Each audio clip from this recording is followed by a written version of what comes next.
le thème du meet-up aujourd'hui, c'est Chief Product and Technology Officer, la combinaison gagnante au centre des organisations innovantes. Moi, je vais vous faire un petit édito pour un peu introduire ce meet-up. Donc, je vais un peu corréler la problématique à vos profils et à vos interventions pendant le meet-up. Le sage dit, en ce monde, seul le changement est perpétuel. S'adapter est la règle pour survivre. Les entreprises l'ont bien compris en adoptant dès le début du siècle des cadres du travail lean et agile afin de construire rapidement des produits mieux adaptés aux besoins de leurs clients. Le cloud, ensuite, en plus d'apporter la rationalisation des coûts d'exploitation avec le paiement à l'usage, est venu en soutien de ces démarches en facilitant l'adoption des mouvements DevOps et SecOps. L'une des dernières évolutions à date, c'est l'apparition d'un nouveau rôle de direction, CPTO, CTPO. On ne sait pas trop parfois quoi choisir. Le Chief Product and Technology Officer, un drôle de bipède à ce qu'on dit, hein, bicéphale un peu, une patte produit, une patte techno, qui courent ensemble sur le fil de l'innovation. CTPO, CPTO, l'émergence d'un nouveau rôle. Il y a les pour, il y a les contre. Daveo a choisi son camp. Après, la recette n'est pas encore écrite. Il convient ensemble d'organiser aujourd'hui et de répertorier un peu tous les ingrédients pour faire monter la mayonnaise. Pour en parler aujourd'hui, nous avons le plaisir d'accueillir donc Romain Serra, CPTO de CGDIM Santé, et Michael Deboli, CPTO de Fairline, pour un échange en mode vision croisée d'une entreprise établie versus une entreprise en création. Une même vision, des mêmes objectifs, des convictions partagées, mais un chemin différent pour y arriver, je suppose. Romain, tu connais bien la nécessité d'utiliser tes deux jambes. En plus de courir des marathons, tu as fait une bonne partie de ta carrière dans l'IT où tu as pu mesurer les effets dévastateurs du désalignement entre le produit et la tech. Michael, tu n'es pas en reste. Après 15 ans chez Accor, tu cours maintenant tous les jours après les clients des sites de réservation et tu en as fait même avec tes associés une expertise. Fairline, une entreprise qui aide à comprendre pourquoi les utilisateurs quittent les tunnels de vente sans avoir acheté. Alors, messieurs, on parle beaucoup de Lean, de agilité, de cloud, de DevOps, de FinOps, de SecOps. Mais le ProductOps, le POPS, on peut l'appeler comme ça. On en met plein, on peut en mettre plein. On va se parler franchement, c'est une nouvelle recette que vous êtes en train d'inventer là, franchement. Il n'y a rien qui est fait, l'histoire est à construire. Et on ne parle pas d'un constat d'échec, peut-être un constat d'une rupture qui a permis de faire émerger ce nouveau rôle.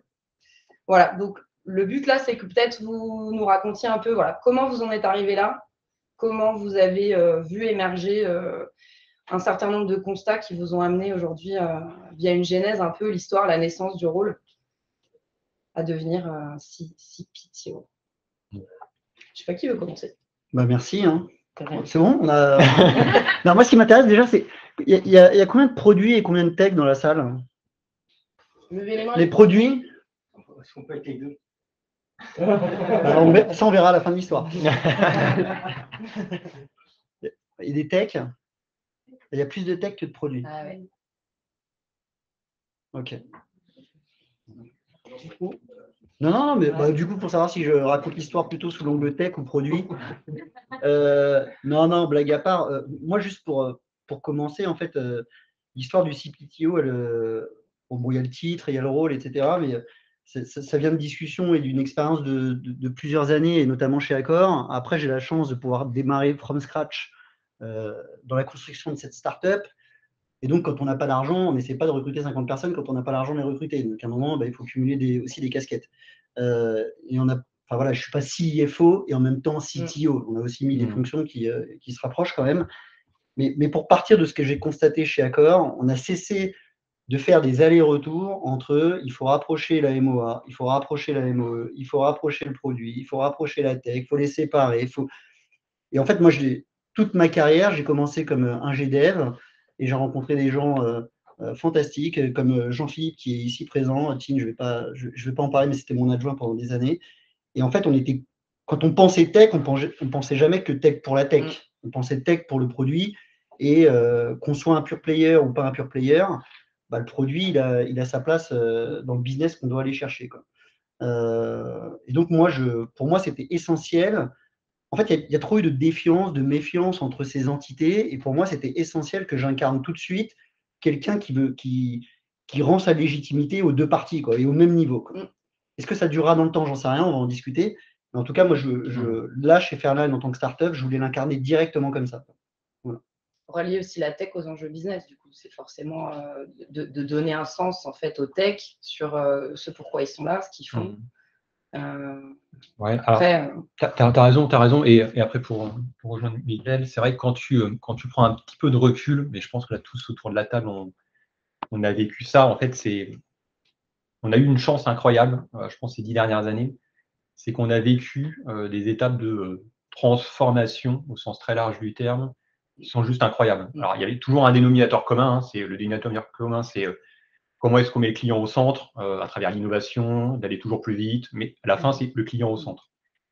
Et en fait, en 10 ans, en l'espace de 10 ans, moi, j'ai eu l'occasion, avec un certain nombre de camarades ici, de vivre toutes ces étapes de transformation chez Voyage SNCF ou SNCF, e-Voyageurs. Bon, ça change de nom tous les 2 ans, donc un peu du mal à suivre. Mais tout ça pour dire que ce soit le passage du cycle en B à l'agilité en 2013-2014, où c'était la première étape, où tu vas vers plus de transparence, moins d'opacité, moins d'effets tunnels. On a commencé à introduire le product management, où là, on se dit, bon, c'est un nouveau métier, un nouveau rôle. Donc, on va éviter de le mettre dans la tech parce que sinon, il ne va jamais réussir à émerger. Donc, on le met dans une espèce de cocon un peu à part, on le met un peu au milieu et on lui dit, bah, c'est toi qui va être le gouvernail un peu de toute l'organisation et de toute la priorisation au sens large. Après, tu as DevOps qui arrive par-dessus. DevOps, tu te dis, bah, en fait, historiquement, tu avais des directions techniques qui étaient un peu satellisées dans l'organisation, qui parlaient stockage, réseau, etc. Bah, en fait, le cloud, le fait que les développeurs, on se dit, bah, en fait, les développeurs, ils ne sont pas si nuls que ça. Et en fait, ils sont capables aussi de partir en prod et d'avoir cette sensibilité à la prod au client. Donc, tu te rapproches, tu rapproches une direction technique historique des développeurs. Et maintenant, tu rajoutes par-dessus ça le cloud. Qui te met sur étagère un paquet de services, et qui font même du coup se poser des questions sur, j'ouvre le questionnement sur le rôle du PO. Et est-ce que le PO, dans un horizon de 2-3 ans, n'aura pas aussi un rôle beaucoup plus étendu, qui est en train d'émerger sur certains rôles de direction. Voilà, donc c'est ça qui est assez incroyable. Et moi, je suis passé de Oui SNCF il y a 6 mois, j'ai un peu tout remis de zéro, dans le sens où nouvelle personne, nouveau secteur. Puis j'ai basculé du transport, de la mobilité, à la e-santé, dans une boîte qui s'appelle CGD Santé. Et du coup aussi avec un nouveau rôle, vu que ça fait 10 ans que je fais de la tech, 10-15 ans. Et du coup, on a rajouté cette casquette-là. Et cette casquette-là dans une organisation, et c'est là où on va en discuter ensemble avec Mickaël, c'est dans une organisation qui était pleinement implantée et sur lesquels, du coup, les challenges pour faire émerger justement ce rôle un peu bicéphale et des fois même un peu schizophrène, hein, d'un point de vue intellect, a amené à se poser quand même pas mal de questions. Et le cloud dans tout ça? Bah, le cloud, je pense que c'est toujours dans la… Alors, tout le moins, je vois, et je pense que Mickaël me rejoint, je pense qu'on voit le cloud, ou tout du moins, toutes les boîtes ne le voient pas de cette façon-là. Mais le cloud, c'est avant tout, toujours dans ce dénominateur commun qui est comment est-ce que on est toujours plus près des besoins de nos clients et comment est-ce que dans un monde qui évolue, ça je pense que vous voyez, mais dans un monde qui évolue tellement vite, et je pense que la pandémie, et on a vu les 18-24 mois de pandémie dans le domaine de la santé, alors, ça n'a jamais été aussi vite la transformation numérique de la e-santé en l'espace de 24 mois. Et le cloud, c'est, je pense, un rouage supplémentaire qui va permettre de décomplexifier encore la technologie, parce que c'est ce qu'on recherche à la fin. La technologie, il faut qu'elle soit la plus abstraite possible et la plus simple possible. Donc, c'est des langages de développement, mais c'est aussi le cloud qui met sur étagère un truc incroyable, un panel de fonctionnalités ou d'innovations incroyables. A contrario, il y a tellement d'innovations incroyables dans ce catalogue ou dans ces étagères qu'on peut vite avoir tendance à se perdre. Et du coup, les challenges changent. C'est que tout est accessible. Par contre, comment est-ce qu'on ne se perd pas dans la bibliothèque du cloud qui t'amène vite à te perdre? C'est un très bel enabler, mais absolument. Il faut rester focus sur son produit et savoir piocher ce qui peut servir de manière très… Ok, donc vous, dans tout ça, ce job-là de CPTO, dans votre parcours, du coup, assez divers, toi, Mickaël, comment aujourd'hui, par exemple, dans dans ton entité, dans ton entreprise en création, comment ça se traduit? Très bien. Très bien. Parce que du coup, j'ai des problèmes à la fois produits et tech. Et donc, il n'y a pas de. En fait, on ne cherche pas de coupable, quoi. On essaie de résoudre des problèmes.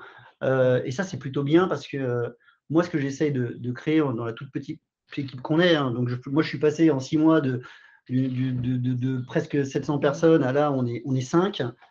Et honnêtement, je me rends compte que les objectifs, c'est souvent les mêmes, quoi. Par contre, ce qui est important, c'est d'être clair sur c'est quoi ces objectifs.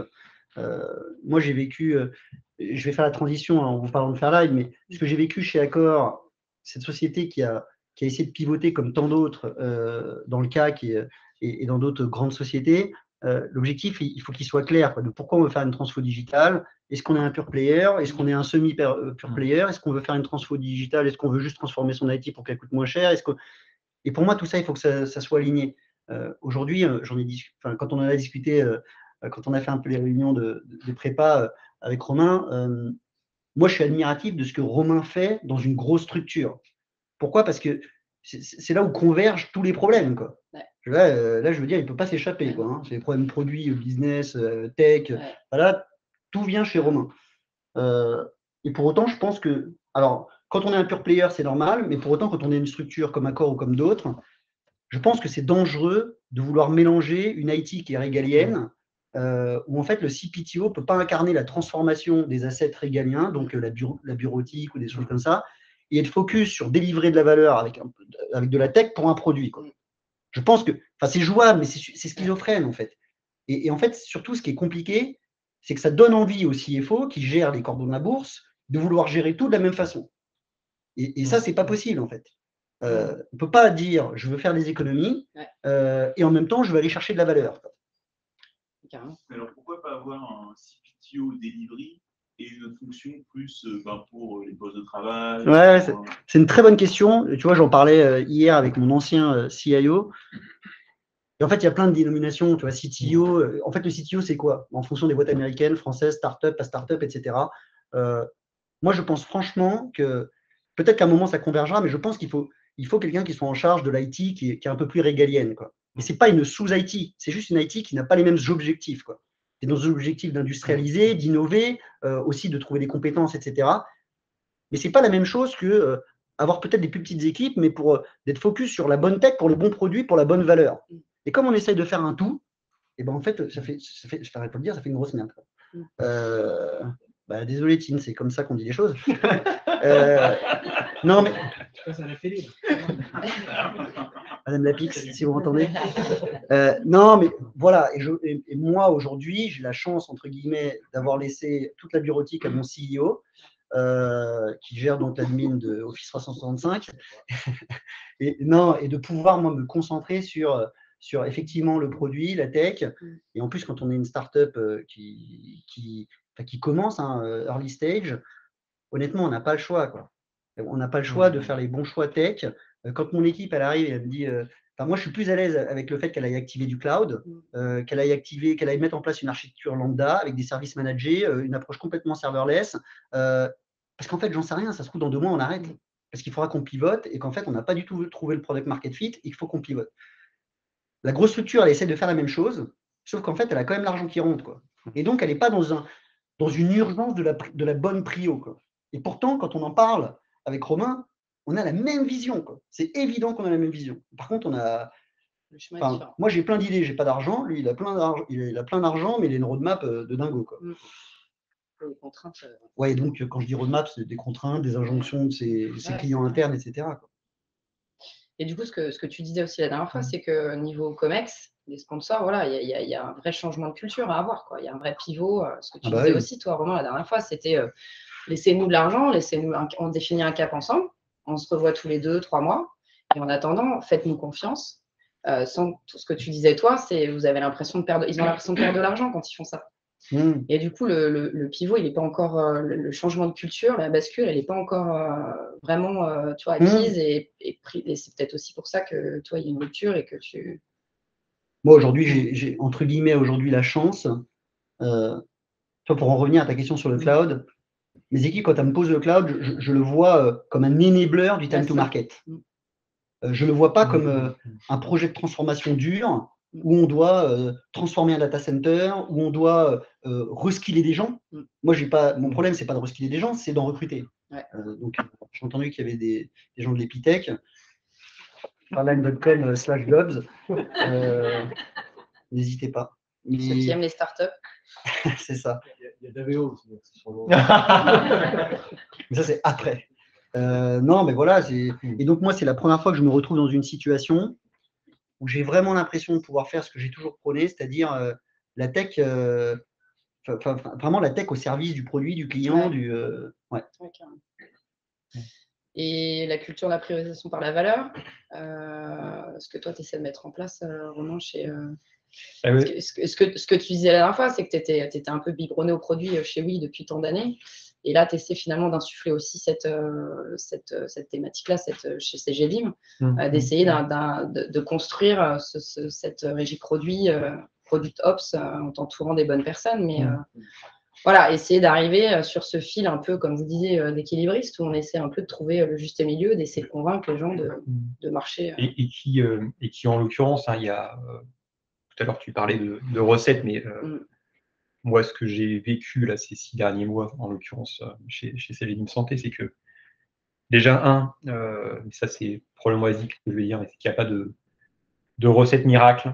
C'est plutôt comment est-ce que tous ces ingrédients, et en effet, la priorisation en fait partie, mais je crois ce que disait Mickaël, moi, je suis arrivé il y a 6 mois dans une entreprise qui s'est créée, une filiale qui s'est créée il y a 18 mois et qui est en fait le rapprochement de 5 entreprises, 6 entreprises qui ont des cultures différentes, qui sont sur des géographies différentes, en France, en Europe, voire en worldwide.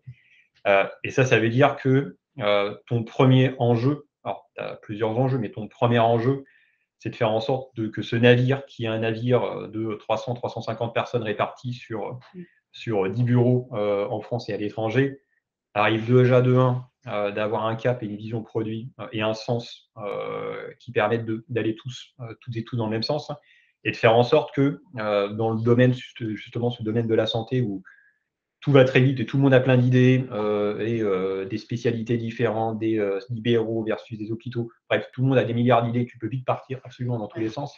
Comment est-ce que tu régules un peu le système et là, c'est pour ça que tu as des rôles, il y a des premiers rôles qu'on a voulu faire émerger, c'est des rôles de Product Ops notamment. C'est comment est-ce qu'on structure l'écosystème autour de nous pour qu'il soit un peu moins torpillé, ou que je passe mon temps à lire des mails où on me demande une priorisation qui va du propriétaire de la boîte à Jean-Michel, etc. Et tout ça 10 fois par jour. Voilà. Donc c'est comment est-ce que le système, tu l'autorégules pour derrière te concentrer sur la valeur, sur le client, et un peu moins sur éteindre ces missiles qui arrivent, ou ces missives qui arrivent jusqu'à toi. Et voilà, et ces recettes-là qu'il faut trouver. Moi, j'ai eu la chance, malgré tout, dans une boîte qui fait quand même 300-350 personnes côté produit tech, d'avoir quand même des inducteurs, ou tout du moins un terreau qui était quand même fertile. C'est-à-dire, certes, des boîtes différentes, mais quand même une culture produit, une façon de travailler et une orientation client qui était imprégnée en local, et aussi des rôles qui, notamment, qui incarnaient la tech, ou des rôles qui incarnaient, ou des personnes qui incarnaient le produit, qui étaient sensibles alors de manière bidirectionnelle. Voilà. Donc ça aide. Après, ce qui est super, et moi, ce qui était super compliqué pour moi dans une boîte comme ça, c'est que déjà demain, mais ça je l'ai vite, au bout de 2-3 jours, j'ai rapidement accepté que je ne serais pas capable de connaître tout. Donc, faire preuve d'énormément d'humilité. Et en fait, au bout du moins, moi, ce n'est pas mon cas, mais c'est peut-être moins bon que la moyenne, mais tu n'es pas capable d'être un expert produit, un expert UX, UI, un expert tech. Donc, c'est comment est-ce qu'à la fin, et c'est un peu nos rôles en tant que manager ou top manager, c'est comment est-ce que tu fais pour créer des collectifs qui sont capables de décider, qui sont capables de s'éclairer, capables de s'alimenter. Et toi, tu es un peu ce rouage qui fait que les collectifs se créent.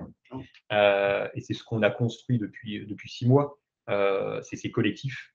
Et toi, tu es au milieu de ces collectifs et tu alimentes ce collectif et tu coaches ce collectif et tu fais en sorte de structurer pour que l'organisation autour ne n'y pollue pas, ou pollue le moins possible. Parce que c'est le cas de toutes les grosses organisations. Donc, souvent. Yes. La tech au service du produit, le produit au service de la tech, du coup, on passe son temps à se demander, voilà, la frontière est hyper poreuse, la frontière est hyper fine, ce que vous n'arrêtez pas de dire.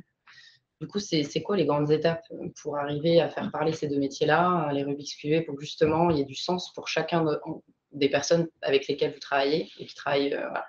Le but, c'est qu'il n'y ait pas un top management descendant, c'est que tout le monde comprenne ce qu'on a à faire. Avec pour les techs, cet enjeu business qu'il faut toujours garder en tête, sinon il n'y a pas de sens dans ce que tu fais et vice-versa. Voilà. Je sais que voilà, la fusion, elle se fait quand c'est assez naturel, quand les organisations sont matures, ça se fait assez naturellement. Tu dis qu'elle est assez poreuse, et en vrai, dans ce que j'ai constaté, hein, même si les gens sont alignés, ils sont vite rattrapés par la structure organisationnelle dans laquelle ils sont. Ça, c'est un frein. Et tu peux mettre en place des OKR, des choses comme ça. Enfin, tu vois, ça va faciliter les choses. Il n'empêche que quand tu veux leader une grosse transfo, bah, tu ne la leads pas en 2 mois, quoi. Les gens, ils ont travaillé comme ça depuis longtemps, ils ont une certaine compétence, ils ont une certaine habitude, ils ont une certaine aussi appétence. Et donc, il y a ça. Donc, c'est pas aussi pour eux que ça. Les gens ont peur qu'on leur pique leur job, ils ont peur qu'on fasse le job à leur place. Il y a toujours cette parano qui s'installe. Donc, ça, pour moi, c'est le premier point. Le deuxième point, il est budgétaire. Le fait d'être le CPTO, bon, moi, c'est super simple. Hein. Le budget, c'est le même pour tout le monde. En fait, donc, même pour tout, mais vraiment pour tout le monde. Mais j'imagine que toi, c'est beaucoup plus simple d'avoir un budget pour l'équipe produit IT en même temps, même si après, il peut être splitté par produit. Bien sûr. Mais du coup, tu peux aussi t'échapper du problème qu'il y a dans beaucoup d'entreprises, qui est que tu es toujours arrivé par des projets, et un projet qui a une date de début et une date de fin, et un projet qui a un budget associé. Quoi. Et donc, si tu veux renverser le modèle et passer sur un modèle produit, honnêtement, moi, je l'ai tenté pendant des mois et des années chez Accor. C'est très difficile, très difficile. Et encore plus en ayant une approche globale. Donc, aujourd'hui, moi, c'est super simple, puisqu'on construit un produit. Ouais. Donc, j'ai pas le marketing qui me dit, bah, tiens, on a telle idée de projet, ou j'ai pas la finance qui me dit, bah, tiens, tu pourrais mettre en place toutes ces compliance.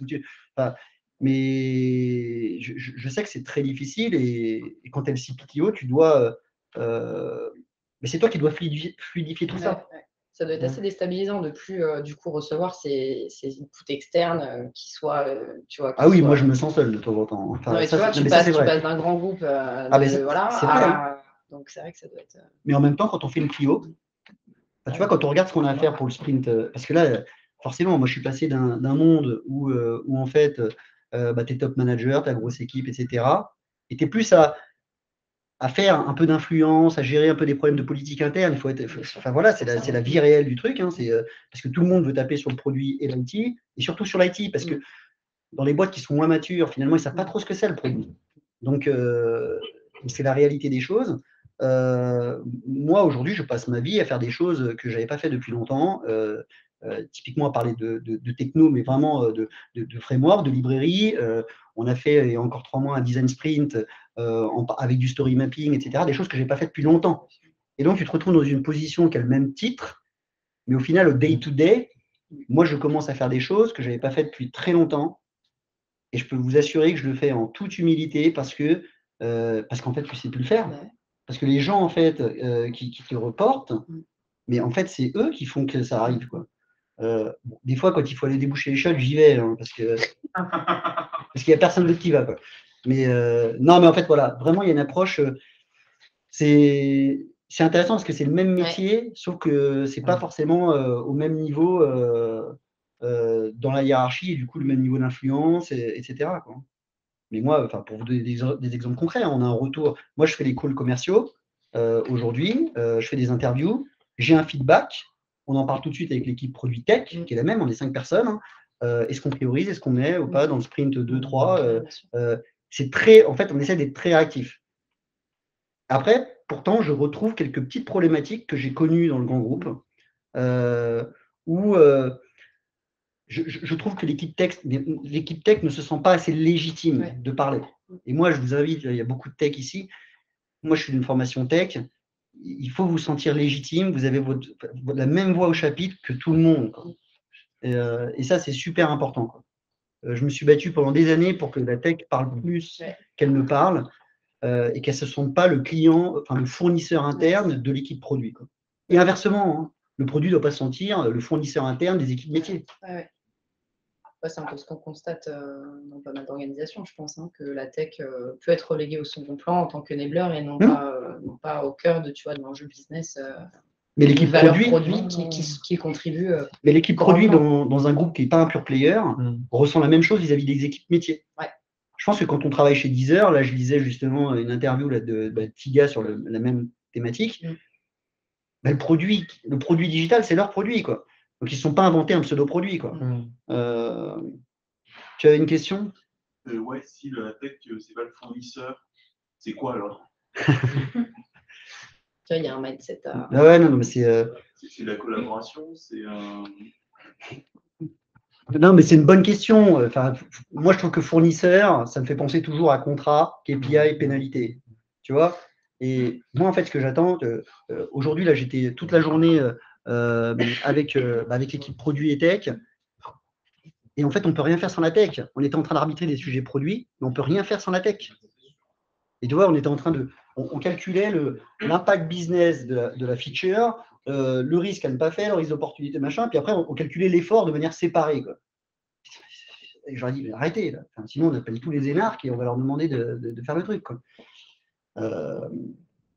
Non, c'est pas le fournisseur. Pour moi, la tech, c'est un enabler, quoi. C'est un enabler, mais autant, au même titre que le produit, c'est l'enabler du business, hein, ou de l'expérience. Un partenaire. Ouais, un partenaire. Ouais, alors c'est peut-être même plus parce que qui dit le mot partenaire dit que tu distingues quand même, soit d'un point de vue organisation ou d'un point de vue façon de travailler quand même, tu les distingues un peu. La réalité, c'est que c'est ce que disait Mickaël, c'est que les boîtes qui fonctionnent bien et les boîtes qui sont très rapides, c'est qu'en fait, cette question-là, en fait, se pose pratiquement pas. C'est un objectif commun, que tu sois tech, que tu sois produit, c'est un objectif commun. Et en fait, après, il y a plein de leviers pour atteindre ce levier. Des leviers tech, des leviers d'expérientiel, des leviers peu importe, qui contribuent au même objectif. Voilà. Et c'est ce qu'il faut réussir qui est alors peut-être plus simple dans une petite structure, parce qu'en fait, tu la façonnes, tu la construis, avec les personnes qui ont ce mindset-là, qui est un peu plus compliqué à mettre en place quand l'organisation est déjà en place. Mais à la fin, c'est ce qu'on doit absolument atteindre. Et c'est pour ça que j'ai l'impression que ce rôle qui émerge de CPTO, c'est un peu ce symbole-là. C'est de se dire qu'à la fin, en fait, il n'y a pas la tech d'un côté, il n'y a pas le produit de l'autre. C'est une seule et même personne, c'est un seul et même objectif. Et par contre, tu as des inducteurs pour y arriver, différents. Je peux me permettre, je suis un ancien tech, il y a beaucoup de tech ici aujourd'hui. Je suis surpris qu'il n'y en ait pas un qui a envie de revendiquer le terme de créateur. Quand on fait de la tech, on est des créateurs. Certains sont des artisans, certains font même des artistes, j'en ai vu. Et il faut être fier de ça, je pense. Il faut revendiquer ce rôle-là. Après, tout ce que vous dites est vrai. On est ensuite des partenaires dans un collectif. Mais avant. C'est vrai. Ouais, c'est vrai. Et je pense que le métier, mais à la fois, je m'en rends compte de plus en plus maintenant que j'essaie d'incarner les deux, même dans cette petite structure. Je pense que le métier de la tech n'est pas assez bien expliqué. Nombre de gens que j'ai vu parler de la tech comme s'ils parlaient, et c'est pas pour dénigrer, mon père était maçon, c'est comme si la personne avait construit une maison comme ça, demain elle devait reconstruire la maison de la même façon. Jamais on code de la même façon. On peut utiliser les mêmes patterns, les mêmes principes, les mêmes frameworks, etc. Mais une application d'une à l'autre, c'est pas. Je pense qu'il n'est pas assez expliqué, vulgarisé, ça crée de la distance. Et pareil pour le métier de produit. Aujourd'hui, dans l'entreprise que j'ai connue, et on est passé d'un monde d'AMOA à un monde de product management, de produits, où en fait, je pense que ça n'a pas été suffisamment expliqué quel était le rôle des produits, c'est quoi le product management, etc. Et vraiment, alors qu'en fait, et du coup, c'est installé une défiance, une méfiance, alors qu'en fait, en travaillant ensemble, il n'y a pas de raison. À faire, je pense. On ne parle pas le même langage, en fait, donc c'est hyper dur, puisque tu dis, ça crée des clivages. Ouais, et ça, je pense que toute personne qui a vécu des organisations de produits le voit, c'est un peu le produit, c'est perçu comme le pôle, l'entité qui est un peu au centre du jeu, et en fait que tout le monde aimerait être ultra familier, ultra proche, mais tout le monde déteste parce que c'est l'entité qui dit non et qui dit souvent non. Et c'est ça un peu notre challenge, c'est comment aussi est-ce qu'on gomme ce ressenti qui est le ressenti dans une bonne partie de boîte où le produit est juste perçu comme, ou est souvent perçu par les business holders, etc., comme l'entité qui va systématiquement leur dire non.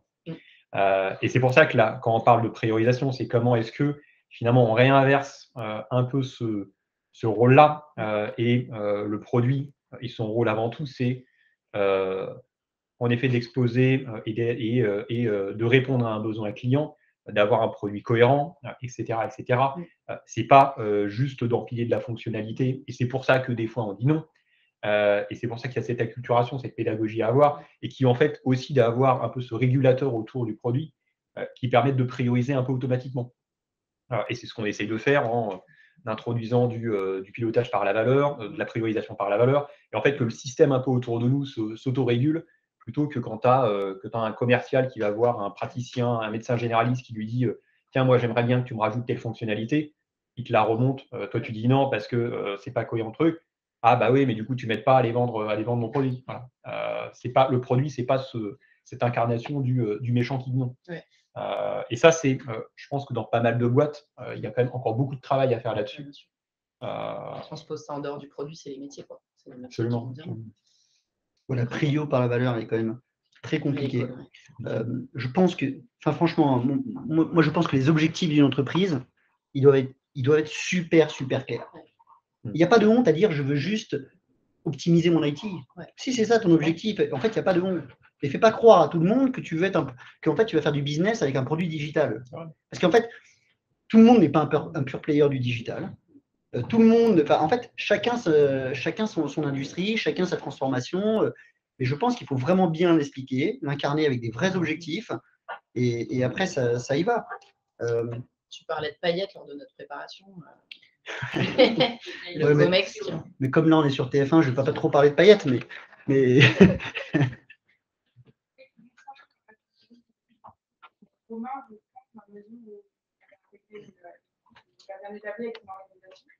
Le rôle du coup de CPTO que tu l'avais amené, qu'est-ce que vous avez dû changer du coup dans l'organisation, comment vous avez compris, et est-ce que vous avez mis en place de nouvelles cérémonies, enfin voilà, comment est-ce que vous avez réussi à faire cette transformation, que ce soit réussi, ou en tout cas de réussir à comprendre. Après, je te le dirai dans quelques mois. Mais la réalité, c'est que c'est quand même méga complexe. On va pas se le cacher.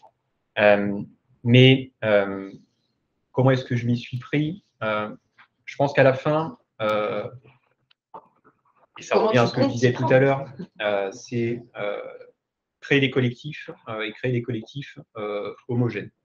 C'est-à-dire qu'on prend CGDIM Santé, en fait, si je vous transpose l'organisation qu'on a mis en place là, il y a quelques semaines, c'est 3 grandes verticales produits, parce qu'on a des business quand même assez différents, donc 3 grandes verticales produits, et en fait, tu as des binômes produits tech un peu partout. Ça veut dire quoi? Ça veut dire que, et après, d'avoir des entités plus transverses pour, dans une phase où on est dans une phase de croissance importante, quand je parle de product code, de standardisation, etc., donc des rôles plus transversaux qui permettent de quadriller un peu le terrain autour de nous et de grossir tout en gardant l'agilité de notre performance. Donc ça, c'est ce qui a été mis en place. Avant, c'était une agrégation de plein de bonhommes qui faisaient, ou de patrons qui faisaient quand même globalement la même chose et qui étaient complètement cloisonnés. Par contre, là où c'est très complexe, c'est que du coup, tu as des verticales produits et des miroirs tech. Moi, mon job, c'était essayer de faire en sorte qu'on soit efficient sur un produit, mais en même temps, de créer une vision produit, une vision technologique sur l'ensemble et de faire en sorte que tout ça cohabite. Donc, tu as un rôle un peu matriciel ou un peu bicéphale où tu dois garder de l'efficience en local, et c'est un peu mon challenge d'aujourd'hui. Tu dois garder de l'efficience en local, mais en même temps, tu dois construire cet écosystème produit et technologie qui va vers un seul et même objectif. Et ça, c'est vraiment un gros challenge quand tu cumules des géographies différentes, des cultures différentes, des histoires différentes. Et c'est un peu tout ce challenge-là. Et comment tu t'y prends du coup? Bah, comment tu t'y prends? C'est une très bonne question. C'est une très bonne question parce que le constat, et puis Tine a fait quelques mois avec moi, il y a vraiment pas de recette toute faite. Moi, je suis arrivé avec ce que je disais, mon biberonnage SNCF pendant 10 ans, où on s'est tapé plein de fails, Jean-Philippe, on s'est quand même tapé un paquet de murs. Et du coup, je m'étais dit, bon, finalement, j'ai quand même vécu pas mal de choses, je me suis trouvé pas mal de fails, on a tenté tous les modèles organisationnels du monde, des trucs qui fonctionnent, des trucs qui fonctionnent moins. Finalement, j'arrive avec mon modèle, j'ai plein d'idées, et même avant de voir les gens, j'avais des idées dans la tête. Au bout de 2 semaines, je me suis dit, Romain, si tu fais ça, tu seras tout seul dans 15 jours.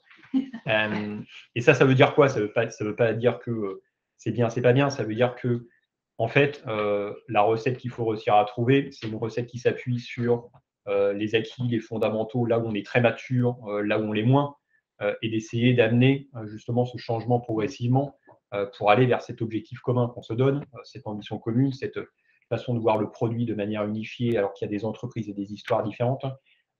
Et en fait, ça se fait progressivement. Et ça se fait avec des petits succès. C'est typiquement, il y a des exemples tout bêtes, c'est un hackathon qu'on faisait par équipe. Le premier mois où je suis arrivé, on fait un hackathon à l'échelle de CGDIM Santé, où toutes les équipes commencent à travailler ensemble. C'est de la collaboration sur de la vision produit ou l'expérience client à 18 mois. Et, voilà. Et tout ça, ça crée un peu ce terreau ou ces premières graines qui permettent dans un environnement suffisamment fertile, et je pense que l'environnement est fertile, de créer ensuite des petits succès et voilà, et ça fonctionne comme ça. Donc, il n'y a vraiment pas de recette. C'est surtout de se dire, beaucoup d'humilité, parce que moi, j'ai un gros background tech. Alors, donc, quand je suis arrivé chez CGDIM Santé, je pense qu'il y en a une bonne partie des équipes qui se sont dit waouh, il arrive, il va penser que tech, il va me parler que tech, le produit l'UX, ça va être en second plan. Donc là, j'ai été un peu dans une zone un peu de turbulence ou un peu à convaincre également. Et en fait, tu te rends compte que en fait, tout est relativement naturel et simple, parce qu'en fait, nos métiers, à la fin, que ce soit produit, UX, UI, tech, peu importe, quand tu as cet objectif commun qui est très clair, en fait, tout le monde y contribue, ensemble, et on a cette chance-là, en fait. Ce que je disais, c'est que la technologie, je trouve quand même, ces 5-6 dernières années, c'est simplifié. Donc les métiers sont quand même un peu moins complexes à appréhender. Donc ça veut dire que ça facilite aussi les échanges, ça facilite la discussion. Et quand tu es curieux, et on a la chance d'être dans des métiers où tout évolue et tout bouge, c'est juste. Alors moi, j'adore ce que je fais. Parce qu'en fait, là où j'étais peut-être même un peu cloisonné à la tech, même si j'avais beaucoup de proximité avec le patron du produit chez Oui, là, en fait, tu es un peu touche à tout, et c'est juste incroyable. Par contre, il faut être très humble sur le fait que tu ne peux pas tout savoir. Donc, tu dois avoir l'organisation et les collectifs derrière qui, eux, sont experts. Et toi, ton job, c'est de t'intéresser à tout, mais de faire fonctionner. Tu as un gros travail d'acculturation à faire, de ce que je vois, ces préparations de ce terreau-là. Et la chance que tu as et le enabler que tu as, c'est que vous avez tous les deux, c'est que les directions sont de plus en plus technophiles et que la techno, aujourd'hui, elle est, comme tu dis, beaucoup plus simple à appréhender. C'est vrai. Et que ça facilite le truc, quoi. Après, toi, je pense que, Mickaël, au point de vue Fairline, maintenant, là, tu n'as pas grand monde à convaincre dans l'idée, par tes clients. Mais vous êtes tous raccords et vous avez une vision à la tapa, comme Romain là aujourd'hui, des choses. Encore, tu vois, ce terreau à préparer, cette mayonnaise à faire monter. Mais moi, je ne suis pas dans une transformation culturelle ou organisationnelle qui sont très dures à mener. Hein. Moi, je ne suis pas du tout là-dedans. En tout cas, pas encore. Hein. Le jour où je serai, c'est qu'on aura réussi, mais peut-être, enfin, je sais pas, on aura fait un truc. Mais non, nous, on va dire ce qui est différent et un peu difficile aussi pour moi, c'est que moi aussi, je viens de la tech. Pourtant, j'avais une véritable appétence à. Et en fait, il sert à quoi elle sert à quoi l'application? Il sert à quoi le produit? J'avais vraiment cette appétence à comprendre ce qu'on faisait. Et même si j'étais très gourmand de tech, comme je disais, je me suis toujours intéressé au business, à l'usage, etc. Là, aujourd'hui, nous, on est dans des phases, que je vous expliquais tout à l'heure, très early, d'une startup où on fait ce qu'on appelle du discovery, on essaie de faire du problème-solution fit, donc de regarder si vraiment le problème qu'on a identifié, la solution qu'on imagine, elle fit bien. Après, là, on rentre aussi dans une démarche un peu de product market fit, donc est-ce qu'il y a un marché pour ça? Et donc, on est sur pas mal de démarches et de méthodos produits, pour le coup, du X-Research, sur pas mal de choses comme ça que je ne connaissais pas. Et donc, on travaille avec un startup studio qui nous aide à bootstrapper ça, en fait. Donc, moi, j'apprends beaucoup de choses là-dessus. Et en même temps, pour moi, c'est tellement évident. En fait, que je ne vois pas comment… Enfin, pour moi, on ne pouvait pas faire autrement, quoi. Et donc, c'est la bonne approche. Et en même temps, je me rends compte, avec beaucoup de recul, que dans le grand groupe, on n'avait pas forcément le temps de faire ça bien.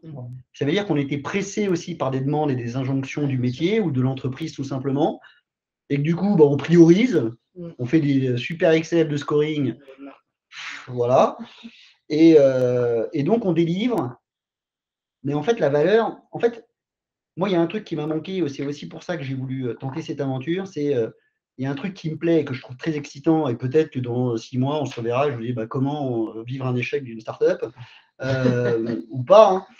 Mais en fait, c'est avoir de l'impact, en fait. Et moi, c'est ça qui m'intéresse, quoi. Tu as juste plus de temps pour l'appréhender. Ouais, et puis. Pour l'envoyer, quoi. Et c'est super exigeant. Ça veut dire que tu peux pas avoir ton biais de confirmation que tu as tout le temps en fait dans une boîte de. En fait, tu n'entends pas ce que les gens te disent. Ouais. C'est nul, mais tu le fais quand même. Quoi. Tu le priorises, tu machin, parce qu'il y a un tel qui t'a dit qu'il fallait le faire quand même. Là, en fait, il faut écouter. Il faut écouter, réécouter, laisser parler les gens, prioriser. Enfin, honnêtement, c'est énormément de rigueur.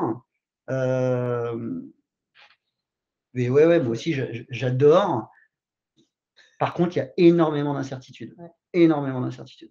C'est le contre-coup un peu. Tout à l'heure, vous parliez de… Ah, pardon. On a une question. Je voulais poser une question. Comment on peut sentir qu'une culture et un rôle produit et tech vivent bien ensemble, sont bien ensemble? C'est quoi les signaux? À la fois, ça m'intéresse de savoir à petite échelle avec Mickaël ou à grande échelle avec Romain, comment on peut sentir que ça se passe bien, que la mayonnaise planche. Moi, je vous le dis en toute transparence, je ne m'attendais pas à ça, et même à 5, on a galéré au début. On a galéré parce qu'en fait, il y a des phrases auxquelles il faut faire attention. Le produit peut se vexer, le tech peut se vexer, et moi, je me suis retrouvé dans une position où je suis fondateur et en même temps CPTO, et donc, je vais dire, parce que je connais aussi la tech, non mais ça, on peut le faire rapidement, ça. Non, tu ne dis pas ça, quoi. Tu vois, ok, on va étude, complexité, machin. Et donc, je me suis retrouvé avec 5 personnes, avec des situations connues, mais avec une plus grosse organisation. Et donc, moi, j'essaie d'être le capitaine de l'équipe, mais je laisse énormément d'autonomie. Énormément. Par contre, je veux que les gens soient face à leurs responsabilités. C'est-à-dire que moi, j'adore les gens qui proposent des choses, qui innovent, qui partagent. Une personne qui est trop dans son coin, je vois dans les rituels. Alors nous, c'est un peu pompeux aussi, parce qu'on est 5. Donc quand on fait des délits, on fait une sprint review, on fait une rétro, mais tout ça sur une semaine, parce que c'est des sprints d'une semaine, parce que nous, ça cravache quand même. Et non, mais on se voit tous les jours, quoi. Ouais. Et puis des fois, pendant 3 jours, quand tu as un tech qui dit rien, soit il a tout délivré, il est parti jouer au golf, soit il est vraiment dans la merde et il ne le dit pas, quoi. Et donc, Pierre, qu'est-ce que tu as là, moi, je suis revenu, honnêtement, ça fait très longtemps que je n'étais pas retourné dans les rituels, quoi. Et donc, avec beaucoup d'humilité, parce que moi, j'ai aussi, je connais les fondamentaux de la tech, mais je n'ai pas codé depuis au moins 5 ans. Et donc… Et ils font du bien, ces rituels? Oui. J'essaie de ne pas trop être le réac de la bande, parce que je suis aussi, même si j'ai l'air jeune, je suis le plus vieux. Je le dis avant que vous le disiez. Cyril, merci. Non, mais moi, j'essaie surtout, mon rôle, c'est de créer du lien. Et c'est marrant parce que je faisais déjà ça avec une grosse organisation. Et en fait, que je me rends compte qu'avec 5 personnes… Elle fait sens aussi. Ouais, et je ne vais pas vous dire que je suis le Scrum, parce que, voilà, je ne suis pas Scrum. Mais en fait, mon job, c'est de faire en sorte que ça soit les meilleurs. Yes. C'est tout. En parlant de meilleurs, du coup, tout à l'heure, tu en parlais un peu, Mickaël, mais on abordait aussi en prépa, mais tout ce qui est gestion des talents, recrutement, dans ce genre du coup d'organisation avec ce type de rôle, ce type d'alignement. Comment on fait? Parce que je pense que le cloud, voilà, il est un peu catalyseur, enfin, fil d'innovation, il révèle des gens, il révèle des talents.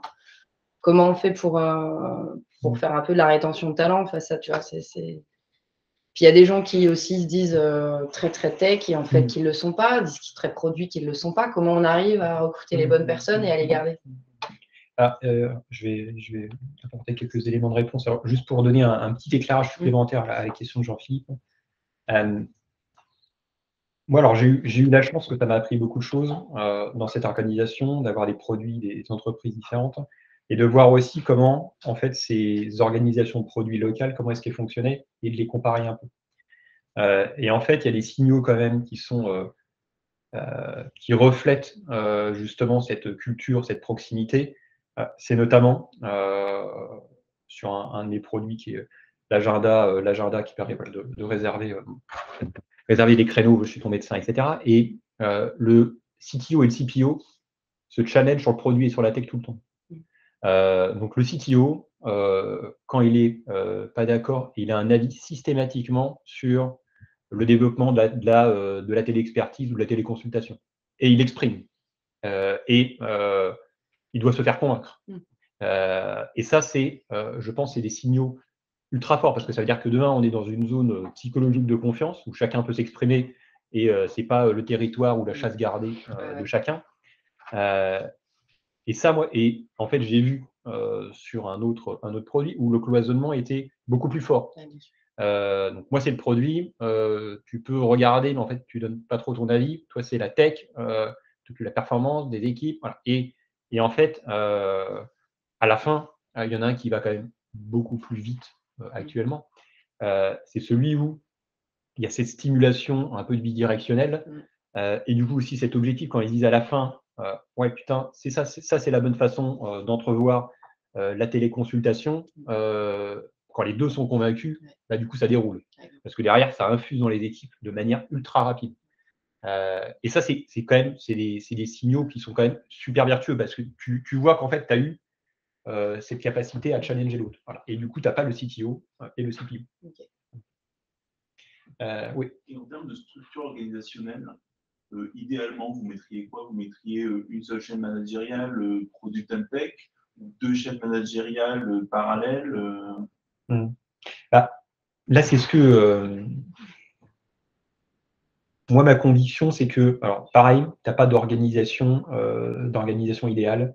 Tu vois, le cas concret que je te donnais sur le CPO et le CTO, c'est d'un côté, il y en a un qui a la partie product management, du coup la partie très vision produit, très discovery, un peu prospective, et de l'autre, c'est le CTO qui a et qui porte toute la partie product ownership. Tu vois, on pourrait se dire, mais moi j'ai vu ça au début, je me suis dit, bah tiens, c'est pas ce que je connais, c'est bizarre. Et en fait, il y a tellement de porosité entre les deux que ça fonctionne super bien. Donc ça veut dire quoi? Ça veut dire que le plus important, c'est de comprendre comment les personnes, les collaborateurs, les forces que tu as, la sensibilité, la maturité. Et en fait, le but à la fin, c'est de se dire comment est-ce que tu innoves, comment est-ce que tu vas toujours plus vite, comment est-ce que tu es toujours le plus client-centrique. Et en fait, tu mets l'organisation ou les modes de fonctionnement qui sont adaptés à la maturité, à la performance et aux qualités de tes équipes. Et moi, ça, je l'ai vu, et c'était quand même assez criant sur le fait que les convictions que je pouvais avoir sur des modèles organisationnels, bah, en fait, si tu ne prends pas en compte les qualités, les forces et les manques de maturité aussi sur certains endroits, bah, ça ne fonctionne pas. Si tu prends l'hypothèse, par exemple, que les gens ils sont matures, tu dis qu'il y a un truc qui est mieux ou que... Alors, moi, ce que je me dis, c'est que, et je parlais tout à l'heure du rôle du product owner, c'est qu'on doit avoir des rôles qui sont et qui amènent le côté de plus en plus 360 dans l'organisation. Moi, je rêve, on avait essayé de le faire chez Wii, je ne sais pas réussi, d'un product owner qui est autant sensibilisé et autant intéressé par la roadmap, les features, l'UX UI, mais aussi à quel coût d'hébergement j'ai pour avoir une démarche d'ROI de bout en bout, quel service je suis capable d'aller chercher sur AWS ou sur un cloud provider pour accélérer mon innovation. Et ça, je trouverais ça incroyable. Après, la réalité, c'est que c'est des appétences et des étapes de maturité. Mais la réalité, c'est que je pense que ce qu'on voit émerger dans quelques organisations, dont celle de Mickaël et moi, c'est progressivement, je pense que ça va se diffuser. Et ce rôle polyvalent et qui attire la curiosité, on est tous des créatifs quand même un petit peu dans l'âme, c'est ce qui, je pense, va être amené à s'infuser un peu. Voilà. Donc pas d'organisation idéale, par contre de la polyvalence et des rôles qui, je pense, vont s'élargir, tout en gardant de l'expertise en codex. Et tu vois, juste pour rebondir sur ce que vient de dire Romain, moi, entre guillemets, j'ai un peu la chance de construire un produit, et du coup, notre PO, beaucoup plus facilement, il arrive dans son backlog à proposer des choses qui sont soit tech, soit très fonctionnelles. Mais parce qu'il est aussi conscient, typiquement, là, nous, on est sur une problématique d'onboarding, comment on va onboarder nos clients, donc comment on va scaler, quoi. Et en fait, très vite, il a compris, en discutant avec les techs, que le seul moyen d'améliorer le processus d'onboarding, c'était d'activer telle fonction technique, telle fonction technique. Et donc, il commence facilement à prioriser des choses haut dans le backlog, des choses qui sont ultra tech. Et ça, pour moi, c'est les meilleurs signaux. Je ne sais pas si on arrivera à avoir des gens super versatiles, quoi, tu vois, polyvalents. Parce qu'honnêtement, ça devient de plus en plus chaud. Enfin, moi, là, par exemple, je suis en stress tous les soirs.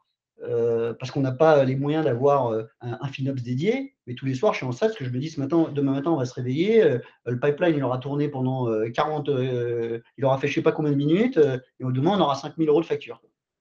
Parce qu'on n'a pas eu le temps de mettre en place le monitoring pour faire ci, pour faire ça. Et bon, voilà, on priorise, quoi. Mais notre PO, il est très sensibilisé à ça. Très sensibilisé. Même s'il n'arrête pas de me dire, je ne comprends rien à la tech. Mais si, tu comprends, en fait.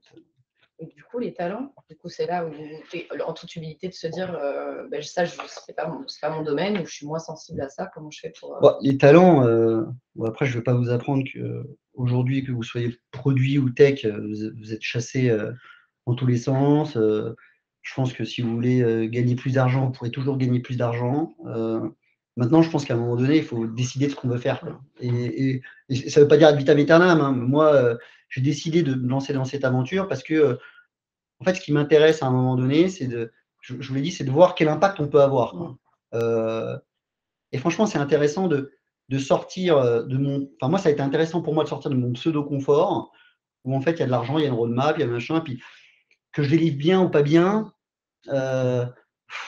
voilà, ça se passe, quoi. Je n'étais pas satisfait de la transformation qu'on arrivait à mener, mais ça se passe.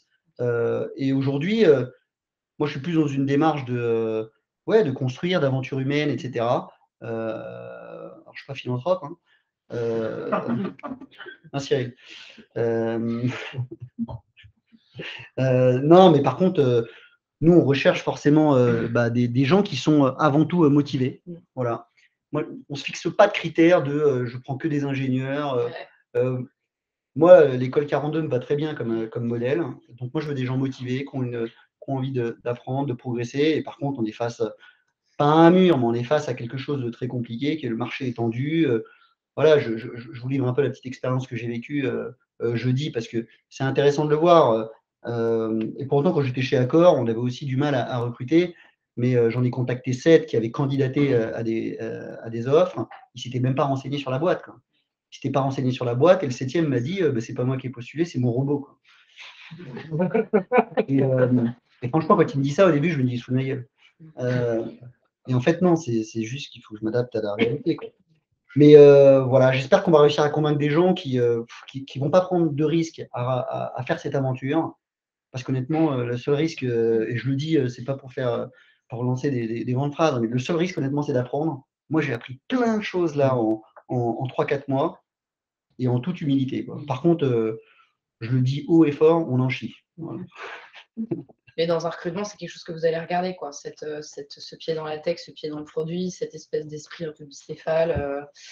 Où du coup, vous vous dites, OK, comme tu dis, on apprend en faisant, et même s'il a un profil ou elle a un profil un peu plus tech, je vois bien qu'il y a un fond d'appétence produit. et vice-versa. Et du coup, voilà, aujourd'hui, c'est un peu genre voilà, ce rôle de CPTO, CTPO avec en dessous l'organisation et les postes et les rôles avec les gens avec lesquels vous travaillez. Est-ce que vous voyez qu'il y a vraiment une prise de conscience et aujourd'hui, c'est ce que vous recherchez dans vos recrutements? Ou est-ce que on y vient, mais tout doucement et ça prend le chemin, mais c'est encore en nébuleuse, quoi. Moi, je dirais que de manière même beaucoup plus globale, on apporte peut-être beaucoup plus d'importance, tout du moins moi je le vois, sur plutôt l'ouverture d'esprit. Donc c'est plutôt ça, c'est l'ouverture d'esprit, c'est-à-dire que ce soit dans une petite boîte ou dans une grosse boîte, et c'est pareil chez nous, il faut être capable d'avoir cet état d'esprit où tu t'adaptes à la concurrence, tu t'adaptes au secteur, tu t'adaptes. C'est très réglementaire aussi la santé, donc tu dois beaucoup t'adapter. Et tu dois aussi aller surtout très vite, parce que c'est très concurrentiel, donc tu dois aller très vite, et même quand tu es 300, tu dois aller très vite. Et ça veut dire que les profils tech qu'on recherche, pourquoi ils viennent chez nous? Il y a évidemment, et c'est encore plus générationnel, c'est la raison d'être, l'impact, le sens de ce que je fais. C'est peut-être moins stimulant aujourd'hui d'aller chez Total que d'aller dans une boîte qui a un impact ou une raison d'être plus importante. De deux, c'est, et qu'elle soit petite, grosse, moyenne, c'est la perception de liberté. Et moi, je vois, alors ce que je disais, on a un maillage territorial qui est très fort, donc on peut aussi bien aller à Mérignac, aller en Auvergne, ou peu importe, et c'est très. Mais il y a une importance ultra forte à ça aussi. Ça veut dire qu'on doit aussi l'écouter. Et les 24 mois de pandémie, de full remote, etc., ont juste complètement cassé tous les codes là-dessus. Et c'est l'autonomie, la responsabilisation, voilà, tout ce qui fait en sorte que ce soit dans le petit, dans une grosse, tu sens que quand tu te lèves le matin, tu as de l'impact et il y a un sens dans ce que tu fais. Et après, voilà, et après quand tu rajoutes en effet, quand tu parles, et c'est des vitrines ou c'est des messages, mais quand tu dis, en effet, tu es 100% cloud natif, tu fais du serverless, tout de suite, tu donnes en effet des perspectives ou tout du moins des réponses assez concrètes et tangibles sur la liberté, sur la capacité à. Après, il faut être très vigilant parce que chez SNCF, on a aussi fait du serverless. C'est des trucs qui font kiffer. C'est des trucs sur lesquels tu peux vite être super lent si tu t'y prends mal. Et en l'occurrence, c'était à moitié notre cas. Donc tout ça, ça veut dire que c'est plutôt la personnalité, l'état d'esprit. Et après, l'avantage, c'est qu'on a maintenant, en 2022, tout autour de nous, on va dire tous les ingrédients qui sont réunis, un paquet d'ingrédients qui sont réunis justement pour casser ces codes et d'amener de la porosité, de la proximité. Maintenant, il y a pas de bonne recette, et deux, il faut être capable de les utiliser avec intelligence, parce que sinon, on peut avoir tout sur étagère, on peut être encore plus lent qu'avant. Non, mais ça donne une. Non, excusez-moi. Donc, d'après ce que j'ai compris, vous parlez beaucoup qu'il fallait très très vite. Est-ce qu'on ne se trouve pas dans une problématique un peu comme du supply chain, où il faut vite gérer les rouleaux d'étranglement, et aussi dans ces cas-là, comment vous gérez tout ce qui est comme sans transparency, tout ce qui est, je ne sais pas ce que c'est, sans transparency. C'est le mot anglais, je ne sais pas le mot français. C'est le biais des coûts irrécupérables. Oui, merci. Dans ces cas-là, Bon, Romain, c'est pour toi. Bon, et merci. La conclusion. Je vais y répondre, mais sans y répondre, parce que du coup, je ne sais pas trop répondre. Aller vite, ça ne veut pas dire. Alors, aller vite, là où tu as raison, c'est qu'il faut prendre un peu de recul sur pourquoi aller vite. Pourquoi aller vite, et ça, tout le monde le sait, c'est se dire comment est-ce qu'on arrive à valider des concepts, des convictions de la manière la plus rapide possible. Et comment est-ce qu'on fait en sorte que la tech, d'avoir la bonne CI, d'avoir la bonne façon de travailler, soit enabler de tout ça. Après, et ça veut dire que notre rôle, et moi je le vois dans l'organisation et dans cette structure qui était déjà en place, mon job, et le job avec les équipes, c'est d'identifier quand même toutes les zones de goulot d'étranglement, toutes les zones de gaspillage de temps, pour se dire, si on a besoin de partir en prod en 5 minutes, on est capable de. Donc, ça ne veut pas dire qu'il faut le faire systématiquement et qu'il faut avoir ce rythme effréné tout le temps, parce que sinon, après, à un moment, on perd même le sens de pourquoi aller vite. Par contre, il faut être capable de. Et c'est plutôt ça, et du coup, je réponds probablement pas à la question, mais c'est plutôt ça que je voulais dire, c'est à partir du moment, et c'est ce que je disais aussi très souvent chez Oui, à partir du moment où on est capable d'aller toujours en 2 minutes en prod, de s'exposer en 2 minutes, d'avoir la bonne data, la bonne analytique pour dire ça va pas, on pivote, on s'arrête, bah, quand on a besoin de le faire, on le fait. Par contre, il ne faut pas rentrer du coup encore une fois, il n'y a pas de recette miracle, donc il ne faut pas rentrer dans le paradigme ou dans le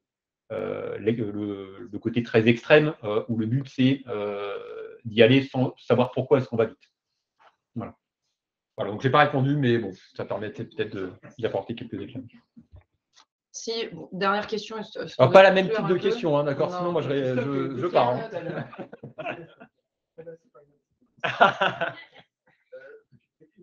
Le rôle de CPTO comme conseiller de la tech, du business, accompagner les changements de culture, gérer les ingérences des CFO, gérer la pollution, l'organisation, toutes ces choses-là.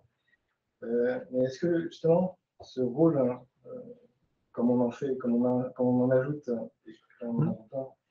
est-ce qu'il n'est pas justement symptôme d'un échec de notre industrie à justement appliquer les process qu'on leur vend depuis 10 ans, 15 ans, qui sont les process agiles, et ça fait 10 ans, 15 ans qu'on essaye de leur vendre, de leur faire appliquer. Et avant ça, en fait, c'est quand même d'arriver à faire ça correctement. C'est plus contre ça que vous vous battez. Ouais. Après, alors tu as entièrement raison, je pense. Et ça, je pense qu'on l'a tous vécu dans nos expériences. À un moment, il faut déséquilibrer un peu l'organisation pour insister ou pour amplifier certaines choses pour faire en sorte qu'ensuite ça se diffuse et ça se distille. Évidemment, et je pense que tu as raison, ce rôle de CPTO, il incarne le fait que l'agilité au sens organisationnel et au sens très large du terme, la culture client, etc., n'est pas pleinement infusée dans tous les individus, et du coup, tu dois l'incarner. Après, ce qui est aussi du coup, c'est une étape obligée, ou tout du moins dans une structure comme CGNIP Santé, c'est une étape qui permet de gagner en maturité là-dessus. Après, moi, ce que je dis souvent, et Sylvie au courant, c'est que nos rôles en tant que manager, et moi je le dis et je le redis, c'est de faire en sorte de pouvoir disparaître. Bon, ça ne veut pas dire que j'aimerais me faire virer tout de suite, mais ça veut surtout dire que dans la façon de travailler, le collectif, l'organisation et les modes de fonctionnement, le but, ou tout le moins mon but dans la façon de procéder, c'est que mon rôle ne soit plus, ou moi en tant que personne, je ne sois plus indispensable à l'organisation. Voilà. Donc c'est une étape qui, je pense, est importante parce que c'est l'étape où, depuis 4-5 ans, le produit était dans sa zone d'appartenance et dans ce côté, on a eu besoin de le faire émerger pour bousculer l'organisation et amener une culture produit. On est à un moment où, du coup, on a besoin de rapprocher la tech et le produit. Donc, c'est un des leviers pour le faire. Donc, on peut le faire d'autres leviers, comme je disais, le CTO et le CPO qui sont tellement imbriqués, il y a tellement une zone de confiance qu'ils arrivent à le faire naturellement. Et ça peut être aussi comme ça. Et peut-être que dans 3-4 ans, en fait, quand, je te disais, quand ça redescend au niveau PO, quand ça redescend dans l'organisation et quand l'organisation, elle est PO, elle est produit tech complètement compliant, complètement infusée, bah, peut-être que tu as moins besoin de l'incarner. Non, peut-être. Qu'est-ce que tu pensais? Tout de suite à disparaître un jour. Est-ce que c'est un problème franco-français? Est-ce que vous le voyez aussi dans les autres pays anglo-saxons? Est-ce que le fait que le maillage produit tech n'est pas pris, qui fait l'émergence de ce rôle-là, c'est franco-français? Je sais pas. Moi, honnêtement, moi, ce que j'ai pu vivre avant, de mon expérience à Corps, on a fait pas mal d'organisations différentes, dont une dernière de Digital Factory, en fait. On a benché pas mal de choses, et que ce soit des pure players américains, français, européens, enfin, il y a plein de choses différentes. C'est sûr que les Américains ils ont une appétence à la tech un peu plus poussée, une compréhension, une maturité qui est un peu plus poussée. Et pour autant, j'ai aussi vu des trucs bizarres chez eux. Moi, j'adore leur modèle de delivery, etc. Mais pourtant, j'ai aussi vu des trucs bizarres. Encore une fois, moi je trouve que le rôle de CPTO, il est fondamental chez un pure player, en tout cas chez quelqu'un qui pense que son produit digital apporte de la valeur. Quand je dis apporte de la valeur, c'est pas forcément gagner de l'argent, ça peut être de la satisfaction client, ça peut être, je sais pas, des choses RSE, mais en tout cas, il faut qu'il y ait des objectifs concrets. Moi, je pense que si on avait dit à Romain, bah, tiens, t'es CPTO et tu vas gérer toute la transfo de l'IT, parce que là, c'est le bordel, il y a 90% des gens, ils codent encore en COBOL, ça, c'est pas le même travail, en fait. C'est vraiment pas le même travail, quoi. Il n'y en a pas un qui est nul, l'autre qui est bien, c'est juste que c'est pas le même travail. Après, la réalité aussi, la complexité de tout ça, c'est que tu peux pas dire dans une grosse organisation d'une grosse boîte, il y a un premier rang et un deuxième rang, quoi. Tu peux pas dire, il y a des gens qui sont, tu vois, c'était l'histoire du two-speed IT, il y a des gens qui vont vite, il y a des gens qui vont pas vite, il y a des gens qui travaillent sur des choses innovantes, il y a des gens qui, tu peux pas dire ça. Et donc c'est là que la complexité s'installe. Et puis on essaie de faire un one size fits all où en fait, on transforme. On transforme et comme la plupart des boîtes, le CTO, le CPTO ou le CPO n'est pas au COMEX, alors ça commence à venir, elle n'avait pas trop sa voix au chapitre, et puis le CFO disait on coupe les projets, quoi, en plus. Et là, on repartait dans des choses, pas du tout avec une approche produit, en fait, et encore moins avec une approche par la valeur, quoi. Moi, j'y crois fondamentalement, et pour plein de raisons, en fait. J'ai trop vu de malaise dans des équipes qui étaient motivées, en fait. Et je pense que ça peut régler des problèmes à court moyen terme. Est-ce que dans 5 ans, il y aura encore des CPTO? On va dire, je m'en fous, quoi. Tu vois, il y avait des CDO, il y en a moins. Des CTO sont arrivés, il y avait des CIO. Les CIO, est-ce qu'ils vont rester? J'en sais rien. Du coup, c'est intéressant. Et du coup, tu penses que c'est quoi les prochains virages que les boîtes vont devoir opérer là, dans les 2 ou 3 prochaines années? On n'en est qu'au début du CPTO. Mais si on se dit, OK, on se projette un peu en étant un peu prospectiviste. Moi, je pense qu'on a encore au moins 10 bonnes années devant nous, c'est-à-dire en termes de tech, et pour que les gens aient la maturité autour de la tech, pour que les COMEX des boîtes aient la maturité autour de la tech, même si maintenant les quadras qui commencent à arriver, pour ceux qui ont plus de 40 ans, c'est pas grave, hein, mais les quadras qui arrivent à la tête des COMEX et donc même à des postes de membres du COMEX, du coup, ils ont plus cette appétence et cette compréhension de l'impact de la technologie et du produit. C'est la culturation, la prise de conscience. Je pense qu'il y en a encore au moins pour 10 ans. Après, j'ai déjà entendu 15 fois le no-ops, maintenant le no-code, le low-code. Enfin, moi, c'est parce qu'en fait, la réalité, c'est qu'il faut vraiment que le business fasse son job de définir sa stratégie et ses objectifs stratégiques business, et le produit, la tech, il les aide à atteindre leur objectif. Et voilà, quoi. Cool. Romain, tu veux ajouter un truc ou... Non, c'était brillant. Mais juste pour, alors peut-être pour un mot pour conclure. Ces thématiques-là, on en avait discuté, je pense, avec Cyril lors d'un déj il y a un an et demi. Et ça veut dire que, et du coup, naturellement, et peut-être un hasard ou une chance, j'ai réussi à justement pouvoir m'émerger dans ce nouveau rôle-là. Et ce que je me dis à la fin, et c'est ce qui est incroyable dans nos jobs, c'est qu'il y a une nécessité à quand même déjà, d'un point de vue individu, à toujours se remettre en question.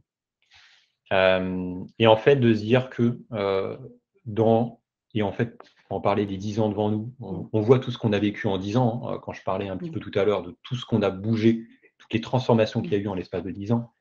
Ça veut dire que chacun d'entre nous, et peu importe dans nos rôles respectifs, Je pense que le plus important, c'est de se dire que nos rôles vont évoluer, nos rôles vont bouger. Il faut avoir cette curiosité au quotidien qui permet de développer, en fonction de vos convictions, de vos appétences, de vos intérêts, mais un peu des nouvelles compétences qui en trouvent le champ des possibles. Parce qu'on sent que ce qu'on se dit aujourd'hui, peut-être que certains rôles, dans 3-4 ans, seront amenés à évoluer. On parlait tout à l'heure du rôle PO, mais ça peut être dans plein de rôles. Par contre, d'avoir ce curseur qui est je suis curieux, j'ai toujours envie d'apprendre et on a cette facilité à apprendre plein de choses, c'est ce qui fait qu'on est aussi tous et tous un peu toujours sur la balle et on est capable d'évoluer un rôle dans un autre poste. Et je pense que c'est ça le plus important à la fin, c'est que le CPTO a émergé, d'autres choses bougeront. Par contre, il faut tous, et on voit le cloud aussi, il faut vraiment toutes et tous se dire que devant nous, il y a encore énormément de choses qui vont bouger, et ça veut dire d'un point de vue individu, collectif, organisation, il faut construire ce qui nous permet de bouger.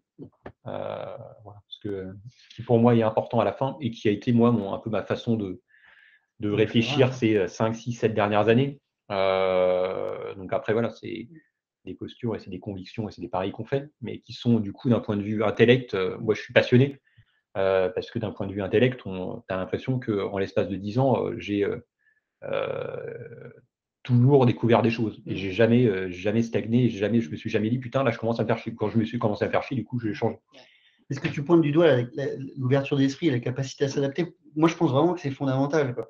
Là je l'ai vu dans des échanges dans l'équipe, on n'est pas nombreux et pourtant nous on a un réel enjeu de time to market, quoi. En tout cas d'aller voir si ce qu'on a imaginé, en fait, ça trouve son marché. Et rapidement, il ne faut pas qu'on ait dépensé 3 millions, sinon nos investisseurs ils vont un peu gueuler, puisqu'on reviendra leur demander de l'argent. Et donc, il faut qu'on aille vite. Il faut qu'on aille vite. Mais vite, mais bien. Et donc, quand on développe ce MVP, on se pose plein de questions. Et un MVP, on pense souvent à fonctionnalité, mais il faut que ça soit robuste, il faut que ça soit, même si c'est une première version, il y a peut-être 2 fonctionnalités, mais il faut que ça tourne en prod, surtout. Donc le PO, là, il est important, il fait produit tech, etc. Mais là, je voulais revenir sur un truc, sur ce qui se passe avec le SaaS, le PaaS, le IaaS, etc. Aujourd'hui, moi, j'ai pas de problème à dire à un tech, écoute, on va activer un SaaS pour ça, ou un PaaS, ou un service manager pour ça. Peut-être que demain, on redéveloppera quelque chose de bien. Mais là, ça va nous faire gagner 3 sprints. On l'active. Peut-être que ça va nous coûter quelques dollars par semaine, mais c'est pas grave. Et je sais que ça touche. Parce que le tech, il se dit, mais j'aurais pu le faire, j'aurais pu. Et puis, c'est pas dans nos habitudes. Moi-même, quand je codais, ça me faisait chier quand on me disait, tiens, tu veux pas activer un truc sur l'étagère? Tu vois, c'était pas dans les codes. Et donc, il faut juste apprendre à s'adapter à ça. Bon, le jour où on demandera à un dev de faire du no-code, là, je reviendrai pour un autre truc, comment on a tué les devs. Mais ouais, je pense que la capacité à s'adapter, c'est très dur. Moi, c'est pour ça que j'ai arrêté de coder. Ouais. Tu pars 2 semaines en vacances, tu reviens, t'es has-been. Ok, chouette, merci. Est-ce que quelqu'un a une question encore? Vous en avez déjà. En fait, du coup, toi, tu n'as pas un CTO et un CPO en plus de toi aujourd'hui. C'est un bon, en plus, par ligne de produit. J'ai par ligne de produit un patron produit, un patron tech. Ok, d'accord. Donc 3 lignes de produit. Donc j'ai 6 personnes, en équipe par ligne. Et derrière, du coup, et en transversal, du coup, on va dire une design authority ou une communauté tech avec les 3 patrons CTO qui portent la vision tech d'ensemble. Et pareil pour la partie produit. Donc un modèle un peu matriciel entre des produits qui sont, d'un point de vue business, qui sont très différents, et en même temps un besoin de créer de la transversalité. Et entre quoi et quoi la matrice? Je n'ai pas compris. Entre du coup tes verticales produits et en horizontal la nécessité d'avoir de la transversalité sur la tech, sur la vision technologique qu'on a et sur le produit.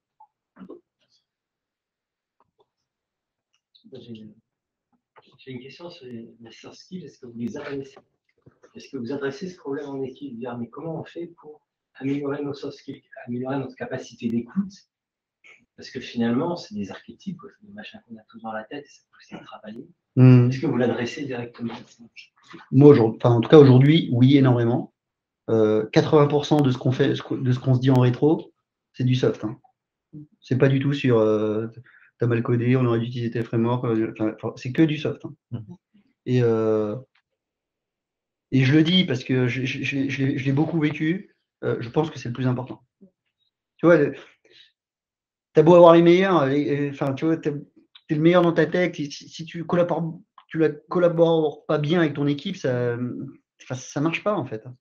Et nous, au début, c'est ce qui s'est passé sur les premiers sprints. En fait, il n'y avait pas cette espèce de culture dont on se dit tout. Et on se dit tout dans un but de s'améliorer. Et je sais que c'est dur parce qu'il y a toujours un peu de méfiance. Si le tech dit que là, il galère, il est resté 3 jours bloqué sur un truc, il va penser que le PO. En fait, il y a toujours ça. Il faut que ça s'installe, il faut qu'il y ait de la confiance. Moi, on parle beaucoup de maturité du delivery là chez nous parce que, et je leur dis pas, tu vois, vous n'avez pas la bonne vélocité, c'est pas bien, c'est pas ça. Non, c'est à eux de trouver leur vélocité. Aujourd'hui, ils l'ont pas encore trouvé, et tout ça, ça passe que par du soft. Je leur demande pas de faire des tableaux, des calculs, non. C'est est-ce que quand tu regardes dans le rétro, tu es fier de ce que tu as délivré. Et juste ça. Tu regardes dans le rétro, tu as fait 3 sprints, tu regardes ce que tu as délivré, est-ce que tu es fier? Après, on peut parler des burn down chart, machin, tu vois, on peut parler de tout ça. Mais en fait, est-ce que tu es fier? Moi, si l'équipe elle est fière, déjà, tu vois, mon degré de satisfaction de confiance, il est super haut. Et je pense qu'on a trop censuré, je le dis, hein, mais je pense qu'on a trop censuré les techs à un moment donné.